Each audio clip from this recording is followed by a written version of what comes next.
Bismillahirrahmanirrahim. Assalamualaikum warahmatullahi wabarakatuh. Alhamdulillahirabbil alamin. Allahumma shalli wa sallim wa barik ala sayyidina Muhammad wa ala alihi wa sahbihi wa man tabi'ahum bi ihsan ila yaumil. Qala Allah Ta'ala fi kitabil karim, a'udzu billahi minasyaitonir rajim. Bismillahirrahmanirrahim. Wa'tasimu bihablillahi jami'an wa la tafarraqu. Wa qala aidan walan tarda anka al-yahud wa lan nasara hatta tattabi'a millatahum. Sadaqallahu adzim. Allahumma arhamna bil Qur'an. Ma'asyiral muslimin, jamaah Isya dan Tarawih yang berbahagia. Alhamdulillah, di malam yang ke-12 di bulan suci Ramadan ini, Allah Subhanahu wa Ta'ala memberikan kepada kita kekuatan iman, kesehatan, dan kekhusyuan, bisa bersama-sama menghidupkan malam-malam Ramadan kita dengan memperbanyak ruku dan sujud. Jamaah sekalian yang berbahagia, Allah Subhanahu wa Ta'ala mengutus baginda Rasulullah sallallahu alaihi wasallam untuk menyampaikan risalah Islam ini agar umat manusia bisa membangun tatanan peradaban, yakni tatanan kehidupan yang dibangun di atas pilar ideologi dan keyakinan yang benar, dibangun di atas landasan tauhid. Kemudian kita membangun sistem kehidupan berdasarkan pada syariat Islam. Namun jamaah sekalian, tentu ini tidak mudah pada tataran aplikasinya. Kita menghadapi tantangan baik secara internal maupun secara eksternal. Termasuk hal yang mengagetkan saya tadi malam atau tadi pagi, kabar serangan besar-besaran dari Amerika Israel ke Iran yang kemudian menewaskan pemimpin tertinggi Iran. Terlepas Iran didominasi oleh Muslim Syiah, Itsna Asyariyah, tetapi bagaimanapun sepakat kaum muslimin semuanya bahwasanya mereka adalah muslim. Mereka juga tiap tahun diterima pergi berhaji di tanah suci Makkah. Mereka adalah orang-orang yang bersyahadat. Hari ini dibombardir dengan rudal, kota-kota hancur. Termasuk sudah sekian tahun ini Palestina juga menghadapi hal yang sama. Kita teringat akan pesan Allah Subhanahu wa Ta'ala kepada kita, walan tarda ankal yahud walan nasara hatta tattabi'a millatahum. Orang-orang Yahudi dan Nasrani itu tidak akan pernah ridho kepada kalian sampai kalian mengikuti millah mereka. Mengikuti millah mereka maksudnya mengikuti jalan hidup mereka dan termasuk tunduk pada keinginan-keinginan mereka. Dan itulah yang terjadi di kurun 100-200 tahun terakhir. Umat Islam mengalami cobaan-cobaan kehidupan. Nah jamaah sekalian yang dimuliakan oleh Allah Subhanahu wa Ta'ala, hal ini mesti kita pahami bahwa kalaulah misi kita yakni memenangkan agama Allah, yakni upaya kita bagaimana umat manusia bisa menjalani proses hidupnya sesuai dengan petunjuk Allah Subhanahu wa Ta'ala. Tetapi pada saat yang sama ada banyak juga orang yang berusaha untuk memalingkan kita, bahkan membumi hanguskan kita dari upaya untuk tegak berdiri di atas keyakinan-keyakinan kita. Ini adalah sunnatullah kehidupan yang mesti kita hadapi dengan sebuah kekompakan, sebuah kesamaan sikap dan sebuah sikap istiqomah di jalan Allah Subhanahu wa taala. Oleh karena itu jamaah sekalian dimuliakan oleh Allah Subhanahu wa taala, kalau kita menyaksikan kondisi umat Islam 100 tahun terakhir, kita mengalami kemunduran yang memang kita rasakan. Dulu pernah umat Islam itu mengalami kejayaan jamaah sekalian. Tapi berlaku apa yang Allah katakan, wa tilkal ayyamu nudawiluha bainan nas. Hari-hari kekalahan dan kemenangan itu kami pergilirkan di antara manusia. Rasulullah sallallahu alaihi wasallam diutus seorang diri di tengah satu kaum yang rusak tatanan peradabannya. Mereka menyembah berhala. Mereka menjadi umat yang sangat terbelakang. Bahkan tidak diperhitungkan oleh kekuatan besar waktu itu. Ada Romawi di satu sisi yang beragama Nasrani, dan ada Persia yang beragama Majusi. Tetapi hanya dalam waktu 23 tahun Rasulullah SAW bisa dan berhasil membangun sebuah masyarakat yang awalnya menolak Islam berubah menjadi kaum yang dimuliakan dengan Islam. Sampai Allah memuji mereka sebagai khair ummah, sebagai umat yang terbaik. Mereka-mereka yang tercerahkan pemikirannya kemudian beriman, bersahadat. Syahadat mereka kemudian melahirkan sebuah revolusi cara berpikir, revolusi tingkah laku, dan revolusi emosi dalam kehidupan mereka. Mereka menjadi kaum yang sebelumnya para pemabuk berubah menjadi kaum yang menghargai akal sehat dan memusuhi hal-hal yang merusak akal pikiran, termasuk minuman keras. Mereka dari satu kaum yang bercerai-berai dipersatukan hanya karena semangat kesukuan, berubah menjadi satu kaum yang diikat oleh ikatan akidah. Orang Aus, orang Khosraj yang sebelumnya suka berperang, ketika Islam mereka terima, mereka menjadi satu kaum yang dipersaudarakan dengan Islam. Orang-orang Quraisy juga demikian. Awalnya sebagian besar menentang Islam, kemudian mereka berbondong-bondong untuk menerima Islam. Hanya dalam waktu jamaah sekalian 23 tahun Rasulullah SAW berhasil membangun satu tatanan kehidupan di mana mereka dipuji oleh Sang Maha Pencipta sebagai khairul ummah. Dan prestasi berikutnya adalah tidak sampai 50 tahun Mesir ditaklukkan, Persia ditaklukkan.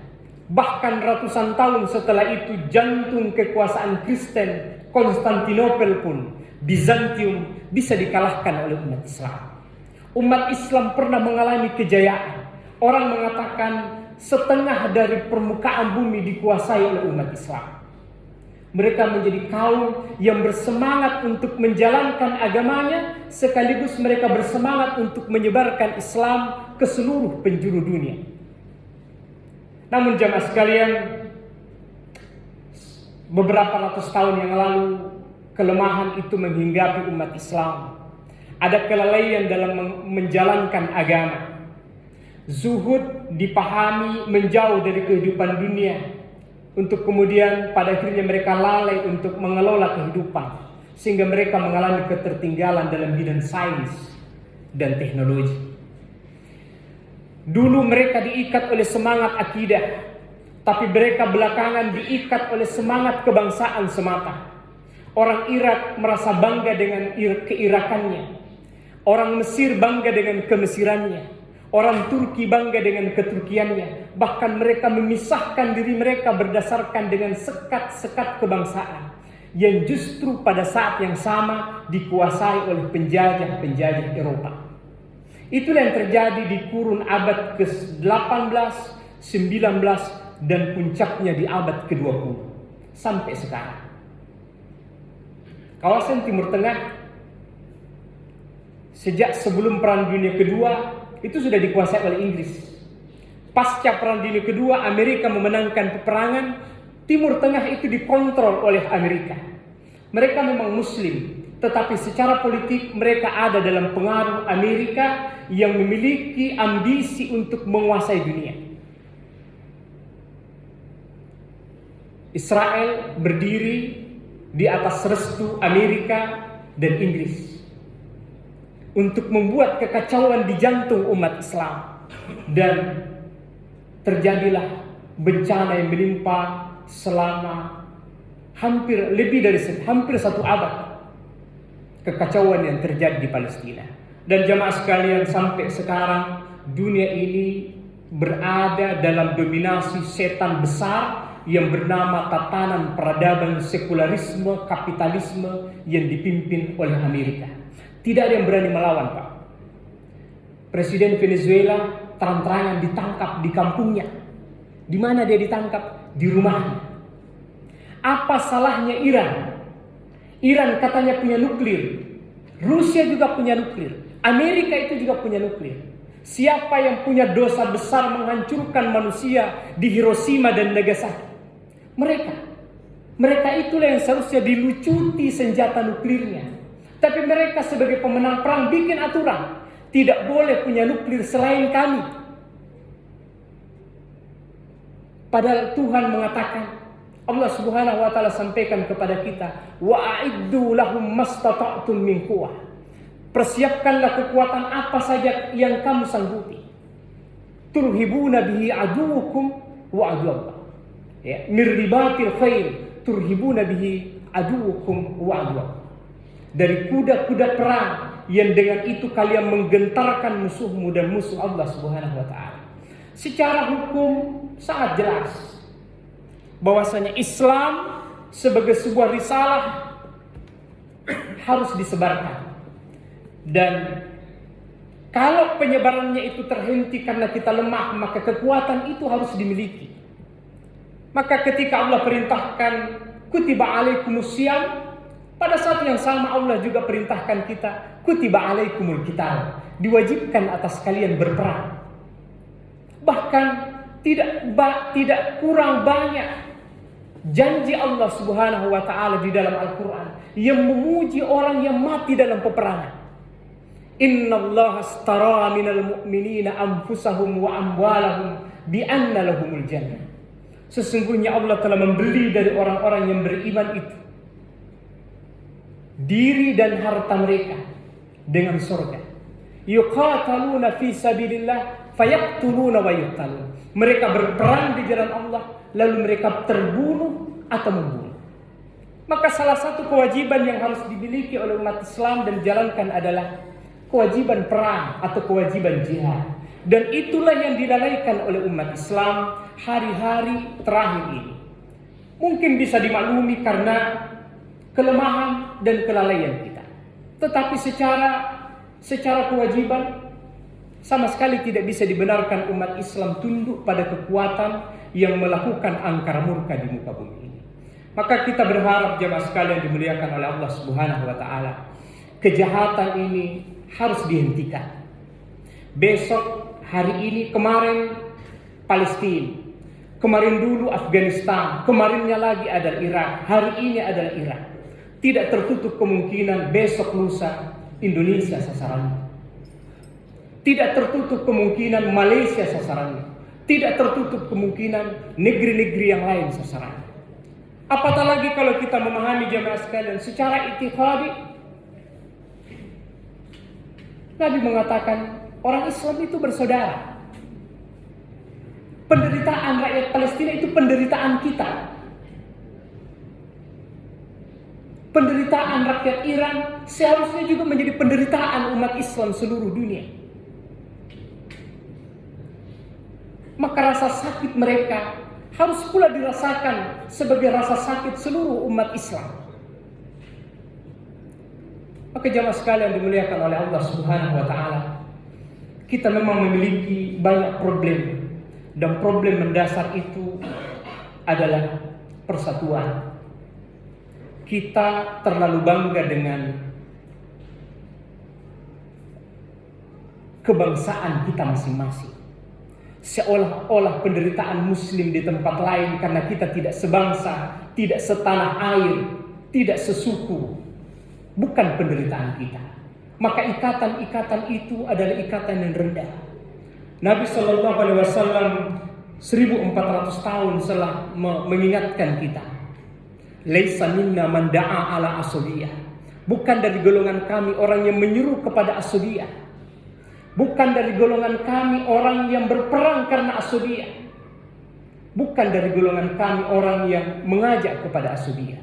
Apa itu asabiyah? Fanatisme kedaerahan, kesukuan, termasuk kebangsaan. Muslim itu satu dimanapun dia berada. Dan ikatan itulah yang diperintahkan oleh Allah Subhanahu wa ta'ala untuk kita jaga. Wa'tasimu bihablillahi jami'an wala tafarraqu. Berpegang teguhlah kalian kepada tali agama Allah. Jangan kalian berpecah belah. Perpecahan itu telah menjadi sebuah penderitaan umat Islam 100-200 tahun terakhir.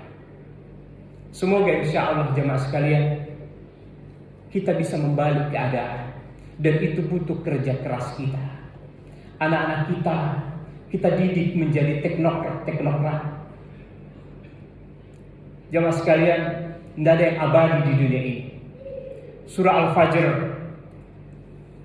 Allah sudah menyebutkan memang ada manusia yang sombong karena kekayaannya, kehebatannya dalam teknologi, termasuk kekuasaannya. Alam tara kaifa fa'ala rabbuka bi'ad Irama dzatil imad. Tidakkah kamu perhatikan bagaimana Tuhanmu telah berbuat terhadap kaum 'Ad, kaum Iram, wa Tsamud alladzina jabu as-sakhra bil wad, kaum Samud yang memotong batu-batu besar di lembah, wa Fir'auna dzil autad alladzina taghaw fil bilad fa'aktsaru fiha al-fasad.